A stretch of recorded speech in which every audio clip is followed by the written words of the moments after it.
आगरा में ट्रेजरी विभाग में गलत तरीके से पेंशनर्स ने परिजनों द्वारा पेंशनर की मृत्यु के बाद भी पेंशन लेने वालों के खिलाफ अभियान शुरू किया। मुख्य कोषागार अधिकारी रीता संचान ने बताया कि सितंबर 2022 में इस पर मेरे द्वारा जांच कराई गई, जिसमें बड़ी संख्या में कुछ गड़बड़ नजर आ रही है, जिसके बाद अभियान चलाया गया और पेंशनर्स से संपर्क किया गया और उनके जिंदा होने की जाँच शुरू हुई तो पता चला कि बड़ी संख्या में ऐसे लोग हैं जो मृत हो चुके हैं, लेकिन विभाग में उनकी मौत की सूचना नहीं दी गई है और पेंशन जारी होती रही। उन्होंने बताया कि पहले ही वित्तीय वर्ष में करीब 8 खरीद रुपए की वसूली ऐसे लोगों से की गई, जिसके बाद अगले वित्तीय वर्ष में भी करीब 4 से 5 करोड़ रुपए ऐसे पेंशनर्स के परिवारों से वसूले गए जो पेंशनर के मरने के बाद भी पेंशन ले रहे थे। 3 वित्तीय वर्ष का आंकड़ा बताते हुए कोषागार विभाग अध्यक्ष ने बताया कि अब तक करीब 20 करोड़ की वसूली की जा चुकी है। ऐसे लोगों के खाते फ्रीज कराकर न सिर्फ राजस्व की वसूली की गई बल्कि जो ब्याज बना उसे भी वसूल किया गया। उन्होंने ये भी बताया कि बहुत बड़ी संख्या में ऐसे लोग भी थे जिन्होंने पैसा खर्च कर दिया। ऐसे लोगों के अनुरोध पर किश्तों में पैसा देने की अनुमति दी गई ताकि पैसा वापस आ सके। मेरी आगरा में तैनाती के समय से ही जब मैंने यहाँ जानकारी ली तो ये पता चला कि करीब 12 करोड़ रुपए वसूला जाना है पेंशनरों से जिनकी मृत्यु हो गई थी, उनके परिजनों पे बकाया था। और ये पैसा लाइफ सर्टिफिकेट क्योंकि साल भर में एक बार ही दिया जाता है, तो मृत्यु की सूचना समय पे प्राप्त ना होने की वजह से पेंशन जाती रही और उसका अतिरिक्त पैसा खातों में जमा हो गया।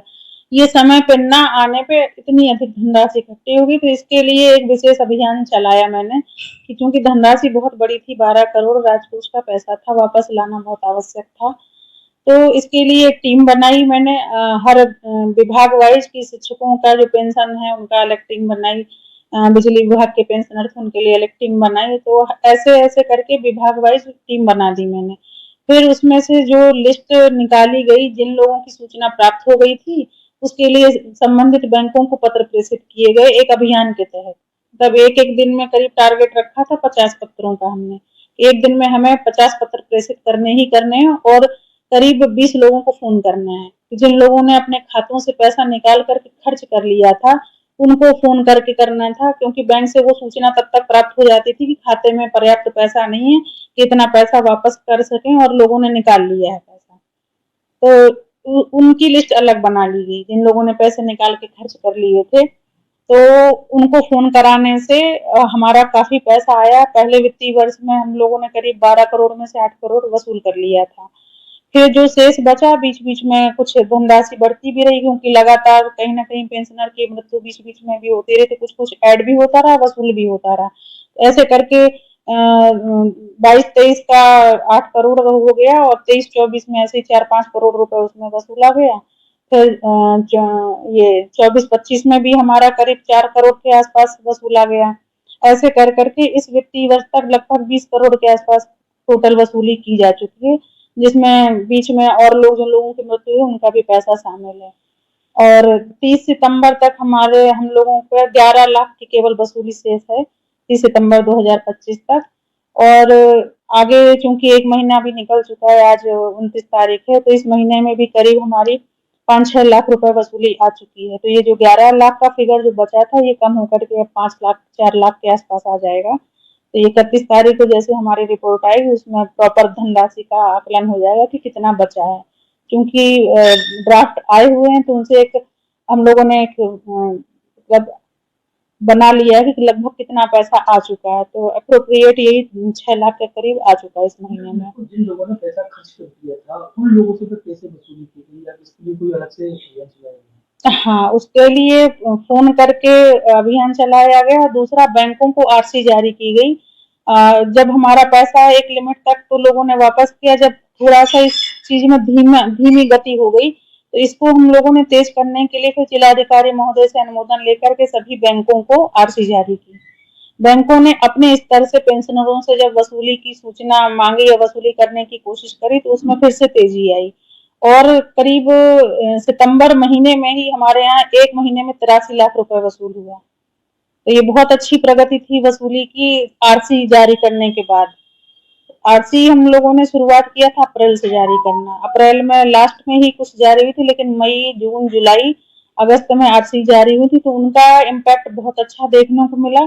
बहुत अच्छा पैसा वसूल हुआ हम लोगों का इसमें। इस वित्तीय वर्ष में करीब 3 करोड़ के आसपास वसूल हो चुका है। अब बहुत कम मात्रा में बचा है पैसा, वो बचा है जो जो इसी वित्तीय वर्ष में जिनकी डेथ हो गई है, सूचना जैसे जैसे आती जा रही है वैसे वैसे उसको वसूल करते जा रहे हैं। तो बहुत कम अमाउंट बचा है, पहले से स्थिति बहुत बेहतर है। वो सारा का सारा पैसा राजकोष में जमा कराया जा चुका है मेरे माध्यम से। और आगे इस चीज पे बिल्कुल नियंत्रण रखने के लिए हम लोगों ने कमर कस ली है कि कोई भी राजकोष का पैसा कहीं पे बकाया न रह जाए। इसके लिए जागरूकता भी कराई गई पेंशनरों के मध्य में। और उसके लिए हम लोगों ने, जैसे हमारे यहाँ पेंशनर दिवस होता है 17 दिसंबर को प्रत्येक वर्ष होता है, तो आगरा को, केवल आगरा जिले में हम लोगों ने हर 3 महीने पे हमने एक मिनी पेंशनर दिवस रखा, ताकि पेंशनरों की समस्याओं को भी सुना जा सके और ये जो राजकोष का पैसा है या अन्य सुविधाएं जो पेंशनरों को दी जाने उनसे अवगत भी कराया जा सके, उनका निराकरण भी कराया जा सके। तो ये पेंशनरों के लिए भी फायदेमंद साबित हुआ और कोषागार के लिए भी फायदेमंद साबित हुआ कि राजकोष का पैसा हमारे पास आ गया। हम लोगों के संबंध भी बेहतर हुए पेंशनर से, उनकी समस्याओं का भी निराकरण हुआ, उनकी सुविधाएं भी बढ़ाई। तो इस प्रकार से दोनों तरफ से फायदा हुआ, पेंशनर भी खुश हैं और हमारा पैसा हमारे पास आ गया। उनका सहयोग बहुत अच्छा रहा पेंशनर का। कितने पेंशनर्स हैं और लगभग कितनों पर ये बताया था? हमारे आगरा कोषागार में करीब 31,000 पेंशनर हैं, जिनमें से 29,300 लगभग पेंशन जा रही है। बाकी लोगों का लाइफ सर्टिफिकेट या तो नहीं आया या तो 2-3 साल से पेंशन रुकी हुई है, तो उन लोगों का पेंशन नहीं जा रही है। और जो बकाया था शुरुआत में करीब 21-2200 पेंशनरों का बकाया था 2022 में। आज की डेट में मतलब ये 150 से 200 के बीच में लोग बचा है। बहुत मामूली धनराशि बची है। जैसे कभी कभी एक पेंशनर का 600 रुपए भी है, 350 रुपए भी है, तो बहुत कम कम धनराशि बची है। पिछले में ये था कि बहुत लार्ज अमाउंट बची थी, एक पेंशनर को पता चला 10 लाख भी बकाया रह गया, जिसकी हायर एजुकेशन की पेंशन बहुत होती है एक एक लोगों की, तो उन्हें ज्यादा धनराशि बकाया थी।